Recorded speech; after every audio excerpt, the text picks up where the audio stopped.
welcome to I don't even know what week we're on, of our book club reading of Star Wars Aftermath.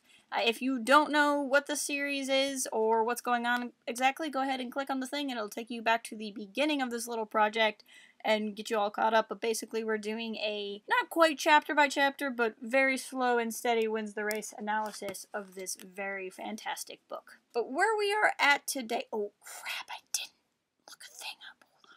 I have to go to Wikipedia and check a thing. That said, this week we are going to discuss the third interlude of the book. The interludes are not numbered within the book itself, but it's the one at Seleucami, and then we're going to talk about chapters 7 and 8.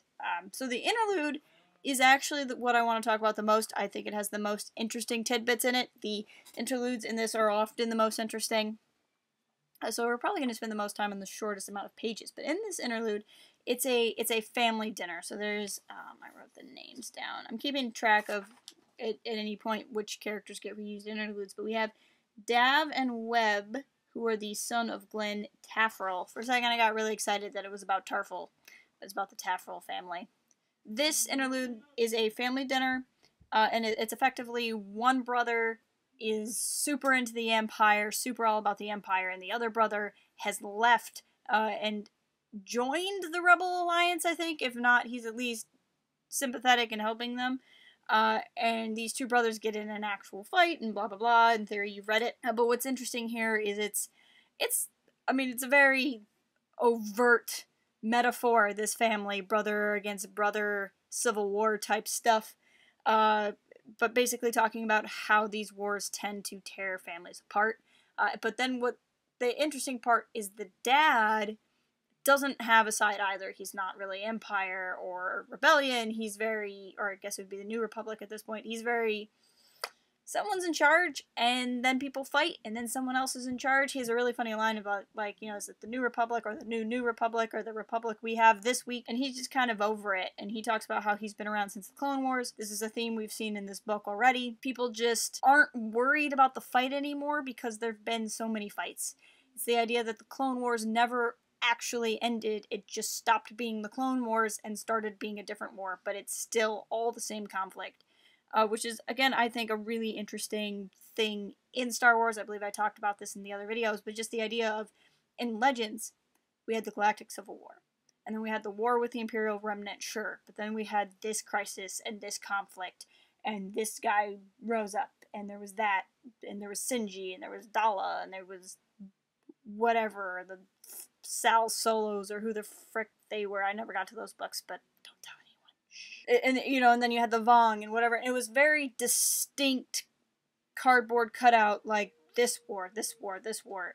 And that's just not really how it works in real life, I think. At least not in the way we understand war in this century. It's just kind of new to see that in Star Wars too, in a very interesting sort of way. Two kind of tangents from that point. One I just want to say is a really cool throwaway kind of line is the dad talks about the Laqains. So if you're familiar with Star Wars, the Clone Wars, you know the Laqains. Cut Laqain is a defected clone trooper who left the clone army and had a family. This is kind of interesting to me now.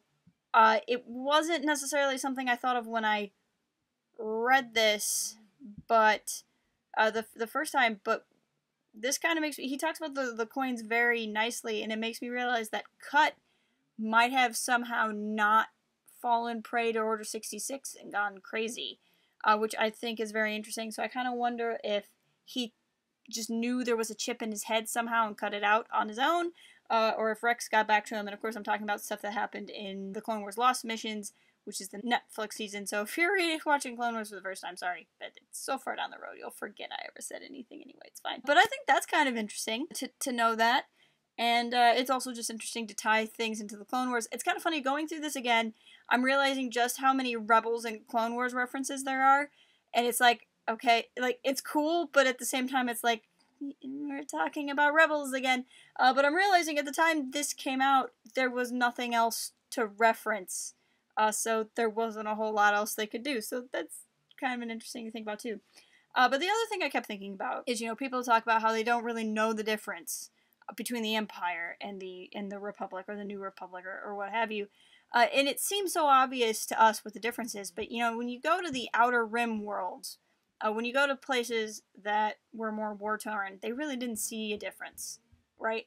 The democracy of the Republic didn't mean much if your system wasn't getting a lot of attention from Galactic Congress. So why did it even matter who was in charge? You kind of did your own thing anyway. We see this, you know, Akiva is an imperial world, but the Empire never really went there. So we're kind of seeing these worlds that don't really know one government from another because they're so out in the fringes they never got taken care of or oppressed or what have you by these different governments anyway. So that's kind of an interesting theme, and it also makes me think about a long-running theme in, or maybe not theme, understanding in Legends was there's a lot of people who didn't know the difference between the Jedi and the Sith. They saw a person with superpowers and a lightsaber, and they were a Jedi. And they didn't really understand. And this comes out a lot in the Clone Wars games. If you play Star Wars The Clone Wars, there's a lot of people who didn't understand. I mean, the Jedi Civil War was called the Jedi Civil War. People didn't understand what Sith were, who they were, how they were involved. And there was a lot of distrust there for the Jedi because people didn't know one for another.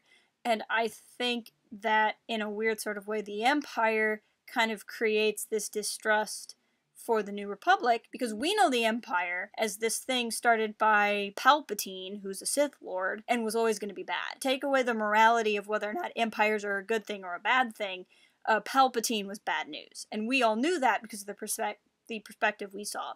But what the people of the galaxy would see is a republic that was corrupt. And then you would see the Separatists, and you would have your opinion of the Separatists either being the rebels, being the Rebel Alliance in a way, or you would see them as the people trying to tear down order. Then you have the Empire that pops up to fix the corruption of the Republic. So regardless of what your opinions were on the Republic, most people knew it was corrupt. And then the Empire didn't fix anything. So now you have the Rebel Alliance that's going to come fix it, and the New Republic that's going to fix it, but people don't trust it. So that's just an interesting kind of variation of the same theme. And again, I've spent a long time talking about just that interlude. So let's go over these chapters real quick. That said, in the chapters, the biggest thing that really happens is in Chapter 7, we meet Jazz Amiri. She is not the last of the main characters that we're going to meet, but I'm pretty sure she's the last for a while. You know, no nonsense. Bounty hunter. She has some other connections to other things that I will get into later. They have not been discussed in the book, so I will not discuss them in the videos yet. But she kind of stumbles on to this Imperial meeting that's about to happen. Which I guess just reinforces how secretive this was.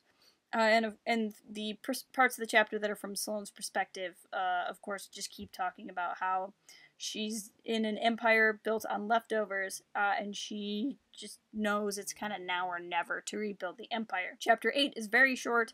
It's just more of Nora and Timon. This kind of addresses a lot of what goes on with Nora's character and who Nora, or what Nora really represents for the rebellion, which is a lot of people who are kind of doing the right thing but in the wrong way.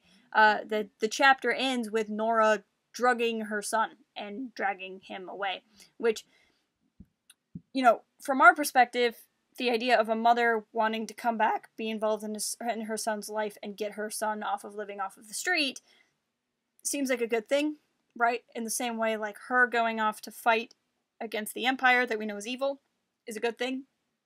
I mean, she was involved. Like I said, she was there and fought in against the battle against the Death Star 2. And you can't deny that she did good things. But at the same time, she did all these great things and helped so many lives at the cost of her relationship with her son. And it kind of comes down to, was it more important for her to go out there and stop the Emperor, or was it more important for her to be a mother to her son? And that's kind of an impossible question to ask. With female characters in literature and storytelling in general, there's this question of, do female characters have value outside of being a love interest or a mother? And that's not really what I'm talking about here. The fact of the matter is Nora is a mother. You know, it would be different if the question was, is it more important for Nora to go and fight the Empire, or is it more important for Nora to be a mother at all? Like, have a kid, right? Like, if she was deciding, is she going to settle down and start a family, or is she going to go fight the Empire? That becomes a different discussion. Now, Nora is a mother. she is a mother, she has a child, that is a reality that exists, and her son doesn't have a father. He ends up staying with his aunts, which isn't nobody, and his aunts are perfectly fine people, as we're going to come to find out, but what was right for her? You know, now that she already has this responsibility, which one was better for her?